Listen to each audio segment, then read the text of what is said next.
बिहार झारखंड में आपका स्वागत। मैं राहुल ओझा आपके साथ। पलामू से बड़ी खबर, जहां बिजली पैनल में अचानक आग लग गई। मौके पर मौजूद लोग आग बुझाने में जुटे हुए हैं। शॉर्ट सर्किट से आग लगने की आशंका है। दमकल की टीम को घटना की सूचना दी गई है। व्यवहार न्यायालय कोर्ट परिसर की घटना बताई जा रही है। तो बड़ी खबर इस वक्त की पलामू से, जहां शॉर्ट सर्किट से आग लगने की आशंका, व्यवहार न्यायालय कोर्ट परिसर की घटना सामने है। दमकल की टीम को सूचना दी गई है, जिसके बाद से दमकल की टीम पहुंची है।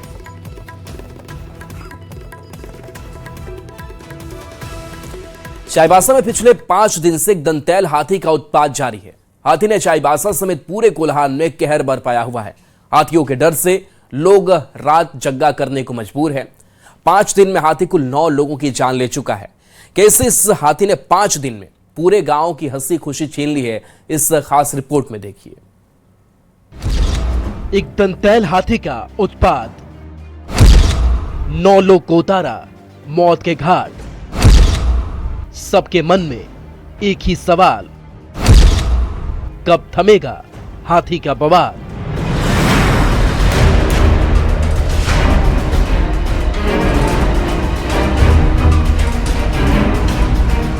जरा इस हाथी को देखिए। ये वही झुंड से बिछड़ा एक दंतैल हाथी है, जिसने नए साल के पहले दिन से ही चाईबासा में ऐसा कहर मचाया है कि लोगों की नींदें उड़ गई हैं। हाथी का खौफ ऐसा कि लोग अपने घर में ही डरने लगे हैं। ये तस्वीरें इस दर्द को बयां करने के लिए कम नहीं है कि कैसे यह हाथी रात में मौत बनकर आता है और पूरे परिवार को खत्म कर देता है। घर और अनाजों का नुकसान तो अलग है। टीम के साथ आज से पूर्ण प्रयास किया जाएगा कि उसको गांव के आगे घने जंगल तक पहुंचाएं और ग्रामीणों को सेफ करें। इस हाथी को न तो बच्चा दिख रहा है, ना ही कोई बड़ा या मजबूर।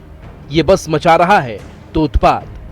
ये एक दंतैल हाथी पिछले 5 दिनों में 9 लोगों को मौत के घाट उतार चुका है, जबकि 6 लोग घायल हुए हैं। हाथी ने 1 जनवरी को मुफस्सिल और टोंटो क्षेत्र में 3 लोगों को मार डाला, जबकि 2 को घायल कर दिया। 2 जनवरी को भी आतंक जारी रहा और साइतवा में एक मासूम की जान ले ली और एक बच्ची को गंभीर रूप से घायल कर दिया। 3 जनवरी को अमराई की तापी में एक महिला की जान ले ली और उसके पति पर हमला कर घायल कर दिया। 4 जनवरी को इसी हाथी ने एक बुजुर्ग महिला को मार डाला और उसके पति को भी गंभीर रूप से घायल कर दिया। यह हाथी यहीं रुका नहीं और 5 जनवरी को रात तो इसने सारी सीमाएं तोड़ दी। एक ही परिवार के 3 लोगों को कुचलकर मार डाला, जिसमें 2 बच्चे भी शामिल थे। हाथी आकर के एक कर दिया घर में। तो आप लोग क्या निकल कर भाग रहे थे? हाँ, हम लोग निकल कर भाग रहे थे। उसके बीच में फिर हाथी दौड़ के आया। हाँ। दौड़ के आया तो मेरा पत्नी को पकड़ लिया। आप लोग खुद देख लिए यहाँ का हादसा बहुत है। इससे पहले भी दुर्घटना हो रहा है, फिर भी यहाँ का वन विभाग लोग सोया हुआ है। हम इसीलिए इतना गुस्सा में हैं, लेकिन वन विभाग को इसके लिए सोचना होगा कि कैसे हमारा जनता को सुरक्षा मुहैया कराना है। हाथी को काबू में करने के लिए वन विभाग और बंगाल से आई विशेषज्ञों की टीम दिन रात लगी है। लगातार हाथी को ट्रैक करने की कोशिश कर रही है। हम लोग सर मसार रहेगा, हम लोग का साथ टॉर्च रहेगा, तो उसको छतरी से दूसरा एरिया में हम लोग पहुंचा देगा, घना जंगल में पहुंचा देगा। साल के शुरुआती 5 दिन में ही जिस तरह से इस हाथी ने उत्पात मचाया है, उससे तो साफ है कि अगर इस हाथी को समय रहते रोका नहीं गया तो एक बड़ी तबाही मच सकती है और कई लोगों की जान भी जा सकती है। ऐसे में जरूरी है कि वन विभाग जल्द इस हाथी को काबू में करे या गांव से दूर जंगल में वापस भेजे। न्यूज़ 18 के लिए चाईबासा से संवाददाता रुपेश प्रधान की रिपोर्ट। अब यह भी जान लीजिए कि हाथी रिहायशी इलाके में क्यों उत्पात मचाते हैं। तो देखिए, जंगल के कम होने से प्राकृतिक आवास जो है वो कम होता जा रहा है। इसके साथ साथ जंगल के कम होने से भोजन और पानी की कमी भी महसूस की जाती है। भोजन और पानी के लिए इंसानी बस्तियों में इन हाथियों का प्रवेश होता है, इस ओर वो जाते हैं। इसके साथ राजमार्ग, रेलवे ट्रैक और खनन से पारंपरिक रास्तों में बाधा भी पड़ती है। मानवीय हस्तक्षेप के कारण रास्ता भी ये हाथी भटक जाते हैं और किसी रिहायशी इलाके में चले जाते हैं। रास्ता भटककर हाथी गांव तक भी पहुंच जाते हैं। इंसानी बस्तियों में आना टकराव का एक बड़ा कारण बन जाता है। अब ये भी जान लीजिए कि अगर अचानक आपके गांव में जंगली हाथी आ जाए तो क्या सावधानी बरतनी चाहिए। तो हाथियों को बिल्कुल भी छेड़े नहीं। इसके साथ साथ हाथी कैसे भागे तो ढोल बजाकर आप उसे भगा सकते हैं। मिर्ची जलाकर आप हाथियों को पास से भगा सकते हैं और हाथियों के पास बिल्कुल भी जाने से आपको बचना चाहिए। इसके साथ साथ वन विभाग को तत्काल इसकी सूचना भी दे दें। चलिए बढ़ते आगे खबर लोहरदग्गा से, जहां रेलवे स्टेशन के पास कोयल नदी रेलवे ब्रिज पर रेलवे पुल पर एक पिलर नंबर 5 क्षतिग्रस्त हो गया। रेलवे कर्मी और इंजीनियरों की टीम पुल की मरम्मत में जुटी है। दक्षिणी पूर्व रेलवे जोन के महाप्रबंधक अनिल कुमार मिश्रा रेलवे के अधिकारियों की एक टीम के साथ लोहरदग्गा पहुंचे और क्षतिग्रस्त पिलर का जायजा लिया। इस दौरान रेलवे के अधिकारियों को इंजीनियरों ने पिलर क्षतिग्रस्त होने का मुख्य कारण कोयल नदी से बालू का उठाव और नदी का तेज बहाव बताया। रेलवे के अधिकारियों ने पिलर मरम्मत कार्य का जायजा लिया और निर्माण कार्य में तेजी लाने के निर्देश भी दिए। फिलहाल लोहरदग्गा रेलवे स्टेशन से 7 जनवरी तक राजधानी एक्सप्रेस सहित सभी ट्रेनों का परिचालन बंद कर दिया गया है। बता दें कि इस पिलर के क्षतिग्रस्त होने की खबर मिलने पर रेलवे में हड़कंप मच गया था, जिसके बाद रांची लोहरदग्गा मेमो ट्रेन को कोयल नदी पुल से पहले रोक दिया गया, जिससे हादसा होने से बच गया।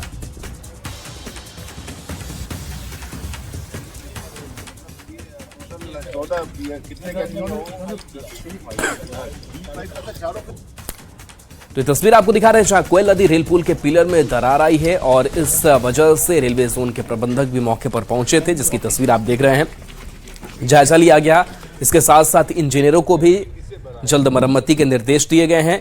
7 जनवरी तक एहतियातन ट्रेनों का परिचालन रोका गया है और रविवार का वो दिन जिस दिन बड़ा हादसा होते होते टला है। मेमो ट्रेन आने से पहले ही गनीमत रही कि वो दरार दिखी और इसके बाद सब मरम्मती का कार्य चल रहा है और माना यह जा रहा है कुछ वक्त लगेगा इसे ठीक करने में, जिसके बाद से अब रेल परिचालन शुरू किया जा सकेगा।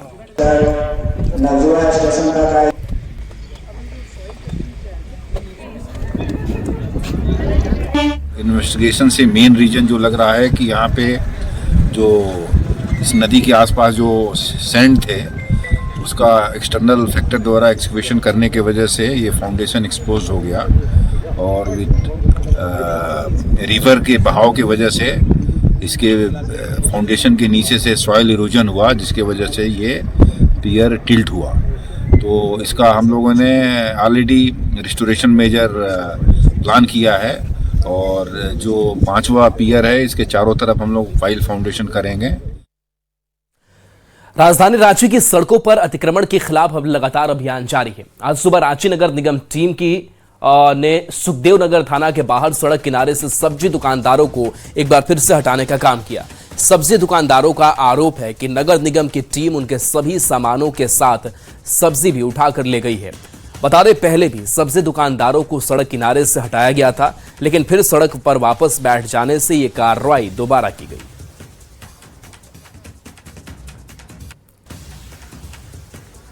राजधानी रांची की सड़कों पर अतिक्रमण का जोड़ ऐसा है कि जो कमबख्त कभी छूटता ही नहीं।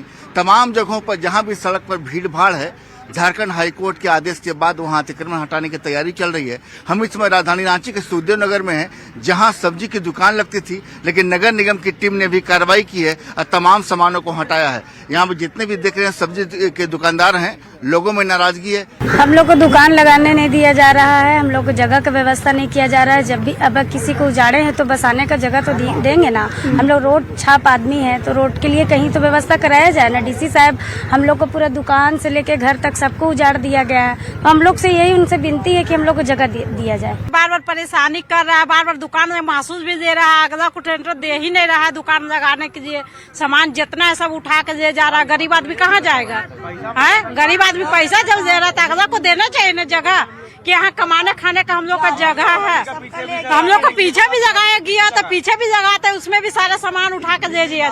चिकन बेच रहे थे हम लोग को चिकन का दुकान है। अब यहीं से 10 साल से लगा रहे हैं, कहाँ जाएंगे हम लोग को भी तो कमाने का जरिया मिलना चाहिए ना। अगर ठीक है सरकार यहाँ पे नहीं लगाने दिया जा रहा है तो हम लोग को जगह दीजिए, हम लोग भी कमाने खाने वाला है ना सर। 30 किलो मेरा मोटर था, चना साग था 60 किलो ले गए सब उठा के सब ले। आपका सामान था? हाँ मेरा सामान था। देख सकते हैं कि नगर निगम की टीम जो बता रहे हैं कि जो चौकी सामान जितने तरह के सामान होते हैं सब्जी बेचने के तमाम सामान भी ले गए, साथ में सब्जी भी ले गई है। बोले कि सब लोग भी आता है, पैसा लेके जाता है यहाँ, हाँ कि हमको पैसा दो, तो क्या है मतलब पैसा दे रहे तो हम लोग का मतलब जमीन का पैसा दे रहे हैं। कौन लोग पैसा मांगते हैं? अब हम लोग तो जानते नहीं, बड़ी बड़ी टीम आता है बोलता पैसा दो सब क्लियर हो जाएगा। दुकान बंद रहेगा ना सर, जैसे 1 महीना नहीं खोलेंगे तो 1 महीना के बाद भी हमको जोड़ के पैसा देना है। जैसे अभी दुकान नहीं खुल रहा 1 महीना तो वो हम लोग 1 महीने के बाद वो पैसा 30 रुपए करके जोड़ के देना है, ऐसा नहीं। क्या लोग बता रहे हैं? देखिए यहाँ पर लोग का जितना भी समस्या सबका समस्या की है, ये लोग का रोजी रोजगार है। ये लोग जब कमाएंगे नहीं तो घर चलेगा नहीं। और सबसे बड़ी बात है निगम यहाँ पे लोगों को दुकान को सबको तोड़ दिया गया है। उसके बाद बोला गया कि आप लोग पीछे करके लगाइए। इन लोगों ने निगम का बात सुनते हुए जितना अफसर आते पीछे से भी दुकान लगा देते हैं। पीछे दुकान लगाने के बावजूद जैसे पता चल रहा है कि निगम के कुछ अफसर भी आते हैं, उनका कहता है कि हमको महीना दीजिए तब दुकान लगाइए। कुल मिलाकर निगम की कार्रवाई का स्वागत जरूर है अतिक्रमण के खिलाफ, लेकिन जो पैसे की वसूली की जा रही है वो सवाल भी उठना जायज है। कैमरा प्रभाकर के साथ संजय कुमार सिन्हा, न्यूज़ 18 रांची। और रांची से बड़ी खबर, रिम्स परिसर के कैलाश कोठी पर बुलडोजर चला है। झारखंड हाईकोर्ट के आदेश के बाद प्रशासन की कार्रवाई हुई। सोमवार को कैलाश कोठी का 60% हिस्सा ध्वस्त हो गया, बाकी 40% हिस्से को आज ध्वस्त किया जाएगा। रिम्स प्रबंधन की ओर से कैलाश कोठी पर नोटिस चिपकाया गया था। बता दें कि प्रशासन के इस बुलडोजर ने कैलाश कोठी के बगल में भी कई घरों को ध्वस्त किया। इसमें घर नमूनी उरांव का था, जो दूसरों के घरों में काम कर अपनी गृहस्थी चलाने वाली नमूनी उरांव प्रशासन की इस कार्रवाई से बेहद नाराज नजर आई।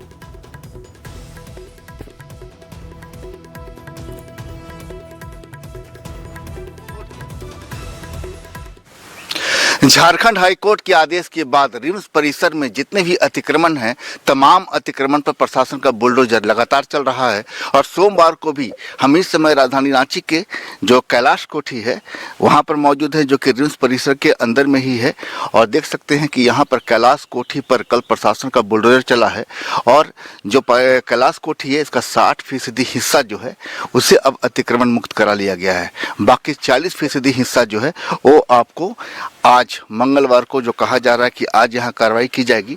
और बता दें कि यहाँ पर जिस तरीके से बता दें कि पूरा ये जो इलाका है तकरीबन 35 डिसमिल का था और यहाँ पर रिम्स प्रबंधन की ओर से बाकायदा एक नोटिस भी चिपकाया गया था आज से कुछ दिन पहले कि आप 72 घंटे के अंदर तमाम जो यहाँ पर आपकी जो संपत्ति है उसे आप खुद हटा लें, नहीं तो प्रशासन की कार्रवाई की जाएगी। लेकिन तय समय के अंदर खुद जो यहाँ पर जो लोग रहते थे उन्होंने अपनी संपत्ति नहीं हटाई, जिसके बाद सोमवार को यहाँ पर जो है यहाँ पर कार्रवाई की गई। और देख सकते हैं कि यहाँ पर पहले जो घर बने हुए थे तमाम घरों को जो है ध्वस्त कर दिया गया है। लेकिन सिर्फ कैलाश कोठी पर ही कार्रवाई नहीं हुई है, कैलाश कोठी के आसपास जितने भी घर बने हुए थे तमाम घरों पर भी यह कार्रवाई हुई है। अचानक आया सीधे घर में सामान भी है, सामान भी नहीं निकालने दे रहा, कुछ भी नहीं कर रहा। बच्चा सोया था फिर भी एकदम अचानक एकदम आके एकदम चलाइए दिया। हाँ, अरे इससे पहले जानकारी दी गई होगी कि आपको अपना सामान हटा लेना है? नहीं, इससे पहले कुछ जानकारी नहीं दी गई थे। नहीं, ऐसे तो हम लोग पहले से था पता, लेकिन हम लोग ऐसे ही थोड़ा सा जगह बना के रह रहे थे। हाँ, लेकिन हम लोग को पता नहीं था कि आज इधर ही आएगा। सो ये बता रहे हैं कि घर की गृहस्थी जो है पूरी तरीके से बिखरी पड़ी है। वो नमूनी घर में काम करती हैं, जाहिर है घर में काम करेंगे तभी 2 पैसे घर में आएंगे। लेकिन जो अतिक्रमण के खिलाफ जो कार्रवाई है प्रशासन की वो लगातार जारी है। संजय कुमार सिन्हा, न्यूज़ 18 रांची। मुख्य निर्वाचन आयुक्त ज्ञानेश कुमार ने देवघर दौरे के दौरान एसआईआर पर बयान दिया, जिसके बाद राज्य की राजनीति एक बार फिर से गर्मा गई है। सीईसी ने कहा कि वो एसआईआर को लेकर न रुकेंगे, न झुकेंगे और न डरेंगे। निर्वाचन आयुक्त के बयान पर कांग्रेस ने सवाल उठाते हुए कहा कि एसआईआर की प्रक्रिया जटिल है, इसमें जायज मतदाताओं के नाम भी काटे जा रहे हैं। वहीं कांग्रेस के बयान पर बीजेपी विधायक ने पलटवार किया। कांग्रेस घुसपैठियों को लीगलाइज करना चाहती है। लेकिन क्या वजह है कि जहां SIR हो रहा है वहां बड़े पैमाने पर जनता में नाराजगी है, जायज मतदाता के भी नाम काटे गए हैं, या जो प्रक्रिया है वो इतनी पेचीदगी में के साथ है, और उसी जनता के भावनाओं के अनुरूप हम प्रजातंत्र में एक राजनीतिक पार्टी होने के नाते चुनाव आयोग के समक्ष अपनी बातों को रखते हैं। लेकिन दुर्भाग्य है कि चुनाव आयोग किसी बात को समझने को तैयार नहीं है।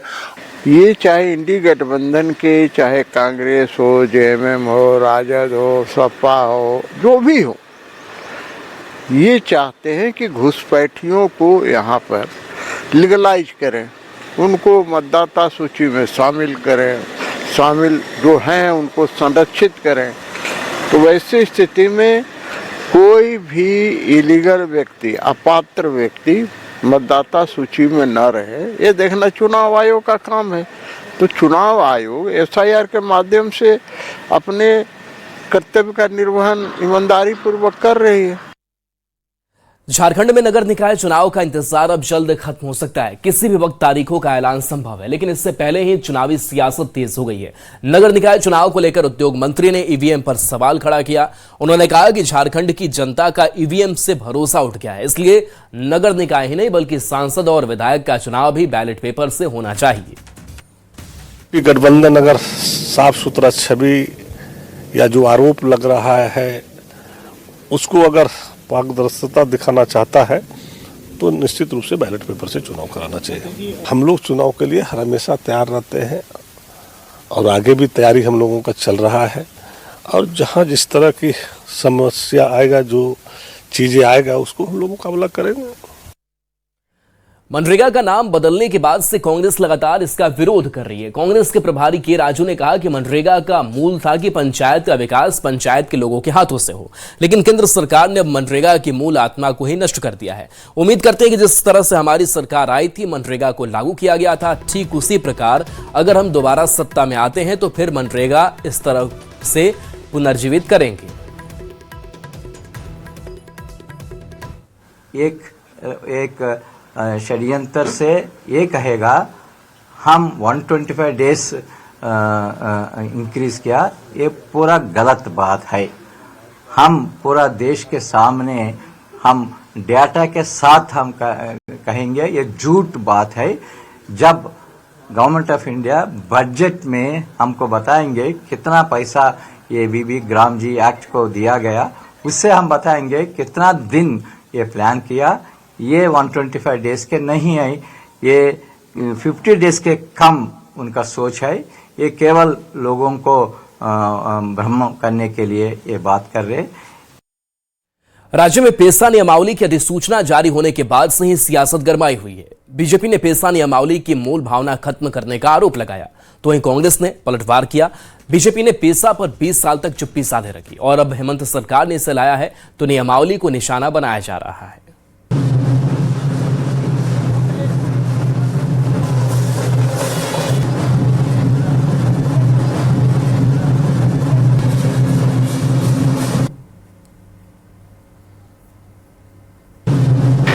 1996 में भारत की संसद से पेशा कानून पास हुआ। जब भारत की संसद से पेश हुआ है तो जो पेशा कानून हूबहू है उसे झारखंड सरकार को लागू करना चाहिए। भाई हमारा आदिवासी समाज क्या है? आदिवासी समाज रूढ़िवादी चीज़ों में विश्वास करता है, लेकिन पेशा कानून में जैसा सुनने में आया, मैंने ड्राफ्ट देखा नहीं है कि उससे उसको विलुप्त किया गया है। विशेष करके हमारे विपक्षी दल बीजेपी जो है वो संकल्प और नियमावली आने के पहले से सवाल खड़े कर रहे हैं। ये वो लोग हैं जो पिछले 20 वर्षों तक इस पेशा नियमावली को फाइलों में बंद रखा। आज जब गठबंधन की सरकार हेमंत सोरेन के नेतृत्व में इसको धरातल पर लाने का प्रयास करा, और जो मूल भावना है कि ग्राम सभा जो है वो सर्वोच्च रहेगा निर्णय लेने के लिए, वहीं पर जल जंगल जमीन की रक्षा की बात होगी,